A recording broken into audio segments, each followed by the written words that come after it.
Hello, सुप्रभात बच्चों। मैंने आपको इसके पहले वीडियो में यहाँ तक पढ़ाया था कि रघुकुल में भी एक अभागन रानी थी। ऐसा युगों युगों तक लोग कहानी कहते रहेंगे। उसके आगे बच्चों कैकेयी कहती हैं, निज जन्म जन्म में सुने जीव यह मेरा, धिक्कार उसे था महास्वार्थ ने घेरा। 100 बार धन्य वह एक लाल की माई, जिस जननी ने है जना भरत सा भाई। पागल सी प्रभु के साध सभा चिल्लाई, 100 बार धन्य वह एक लाल की माई। जब कैकेयी इस तरह पूरी सभा में अनुताप करती हैं, प्रायश्चित करती हैं, लोग उनके इस अपूर्व रूप को देखकर किंग कर्तव्य विमूढ़ हैं और वो कहती हैं कि जो कुछ भी जिसे कहना वो कहे, मैं सहर्ष उसे स्वीकार करूंगी।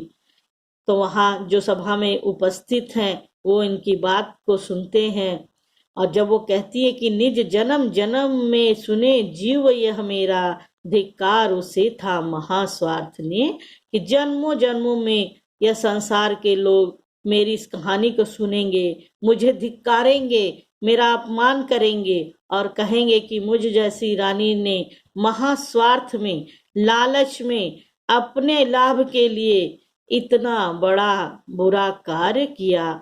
ऐसी बात सुनकर सभा में बैठा उपस्थित एक एक व्यक्ति बोलता है कि 100 बार धन्य वह एक लाल की माई, जिस जननी ने भरा जनत सा, जिस जननी ने है जना भरत सा भाई। जननी माँ, जना मतलब जन्म देना।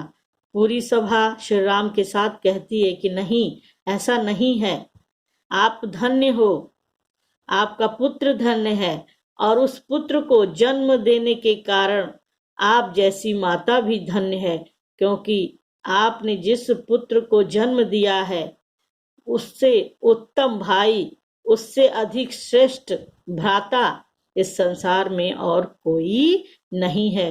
पागल सी प्रभु के साथ सभा चिल्लाई। सभा में सभी उपस्थित लोग प्रभु के साथ बार बार चिल्लाते हुए इस बात को कहते हैं और दोहराते हैं, 100 बार धन्य वह एक लाल की माई, जिस जननी ने जना भरत सा भाई। की एक बार नहीं, 100 बार आप धन्य हैं। आपने एक ऐसे लाल को जन्म दिया है जो एक श्रेष्ठ भ्राता है, एक श्रेष्ठ भाई है। हाँ लाल। ये सब सुनकर कैकेयी पुनः ग्लानि में भरी हुई है, दुख में भरी हुई है और कहती है राम से और उस सभा से, हा लाल उसे भी आज गंवाया मैंने, विकराल कुयस ही यहाँ कमाया मैंने। निज स्वर्ग उसी पर वार दिया था मैंने, हर तुम तक से अधिकार लिया था मैंने। पर वही आज यह दीन हुआ रोता है, शंकित तब से घृत हरिण तुल्य होता है। श्रीखंड आज अंगार चंड है मेरा, तो इससे बढ़कर कौन दंड है मेरा। यहाँ तक देखेंगे बच्चों। अब आगे वो कहते हैं कि कैकेयी कहती है कि एक लाल था, उसे भी मैंने अपने बुरे कार्यों से गंवा दिया। इस संसार में मैंने विकराल, कुयस मतलब अपयश, बुराई, कि मैंने भयंकर अपयश यहाँ कमाया। मैंने अपने कार्यों के कारण अपना भयंकर अपयश, बुराई यहाँ पृथ्वी पर कमाई है। हे राम, मैंने अपना स्वर्ग अपने पुत्र पर न्यौछावर कर दिया। स्वर्ग अर्थात जो भी जीवन की मेरी खुशियां थी, वो सब सुख और खुशियां मैंने अपने पुत्र भरत को देने का प्रयास किया, उस पर न्यौछावर किया। इतना ही नहीं, उस भरत को सुख और समृद्धशाली बनाने के लिए, शक्तिशाली बनाने के लिए मैंने अपने साथ साथ तुम्हारे भी अधिकारों का हरण कर लिया, तुमसे भी तुम्हारे अधिकारों को छीन लिया।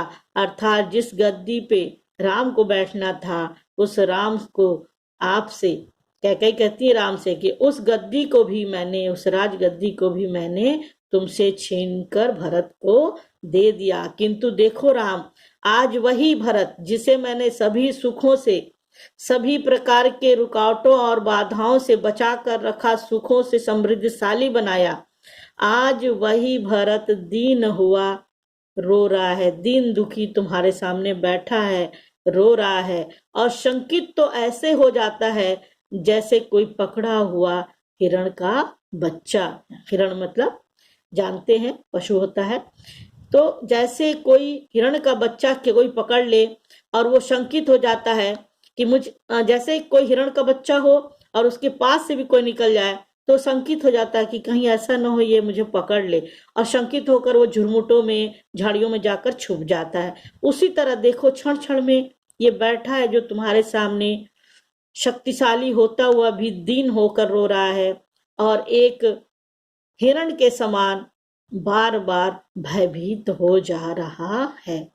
श्रीखंड आज अंगार चंड है मेरा, तो इससे बढ़कर कौन दंड है मेरा। कि ये मेरा पुत्र जो श्रीखंड की तरह था, जो चंदन की तरह था, शीतल था, आज वो अंगारों में परिवर्तित हो गया है। आज वो बात बात पर क्रोध प्रकट करता है। इससे बढ़कर इस संसार में मेरे लिए अब कौन सा दंड होगा, तुम ही बता दो। और इस प्रकार बोलते हुए कैकेयी राम से विनती करती हैं। और यहाँ से अगर यहाँ तक देखा जाए बच्चों, तो इस पे प्रश्न बन सकते हैं और ये परीक्षा में आते हैं। जैसे यहाँ मैं प्रश्न बोलूंगी, आप उतार लीजिएगा। पहला प्रश्न वैसे ही होगा कि प्रस्तुत पद्य खंड का संदर्भ लिखिए। बच्चों बहुत अच्छे नंबर मिलते हैं अगर आप अच्छे से इसको डील कर लें तो प्रस्तुत पद्यांश का संदर्भ लिखिए पहला, और प्रस्तुत पद्यांश का संदर्भ लिखिए का उत्तर होगा कि प्रस्तुत पद्य खंड हमारी पाठ्य पुस्तक हिंदी के कैकेयी अनुताप नामक पाठ से उद्धृत है और इसके रचयिता अथवा कवि मैथिली शरण गुप्त जी हैं। दूसरा है रेखांकित अंश की व्याख्या कीजिए। रेखांकित अंश ये है आपका दोनों, और इसकी व्याख्या मैं करने जा रही हूं। रेखांकित अंश में कैकेयी राम से कहती हैं कि चंदन के समान शीतल स्वभाव वाला मेरा पुत्र भरत आज अंगारों के समान तप्त और प्रचंड हो गया है, अर्थात अत्यधिक क्रोध करने लगा है। इससे बढ़कर मुझ जैसी माँ के लिए, मुझ अभागी माँ के लिए कौन सा दंड होगा, कौन सी सजा होगी। तीसरा प्रश्न, कैकेयी ने भरत को खोने के संबंध में क्या कहा। कैकेयी ने भरत को खोने के संबंध में क्या कहा। उत्तर, कैकेयी ने भरत को खोने के संदर्भ में राम से कहा कि आज मैंने उस पुत्र को खो दिया जिसके लिए मैंने ये सब कार्य किया था। चौथा प्रश्न है बच्चों आपका, कैकेयी ने भरत के रुदन और भय के संबंध में क्या कहा। कैकेयी ने भरत के रुदन और भय के संबंध में क्या कहा। कैकेयी ने भरत के रुदन के संदर्भ में कहा कि कैसे वो दीन होकर रो रहा है और भयभीत तो ऐसे हो रहा है जैसे कोई हिरण का बच्चा क्षण क्षण में भयभीत हो जाता है। अपने दंड के विषय में कैकेयी क्या कहती हैं।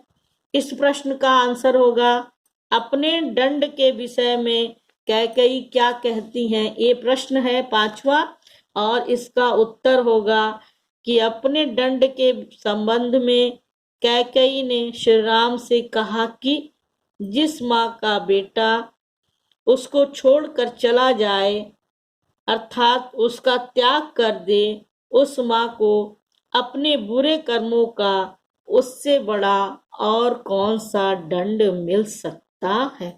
तो बच्चों ये यहाँ आकर प्रश्न उत्तर के साथ आपके तीनों वीडियो में प्रश्न उत्तर भी हो गए हैं, और तीनों वीडियो आप देखिए, पढ़िए और प्रश्न उत्तर के लिए इस वीडियो को देखिए। इसके आगे वाले वीडियो में इसका जो अब लास्ट पैरा बचा है मैं उसकी व्याख्या करूंगी और उससे संबंधित महत्वपूर्ण प्रश्नों के उत्तर भी बताऊंगी।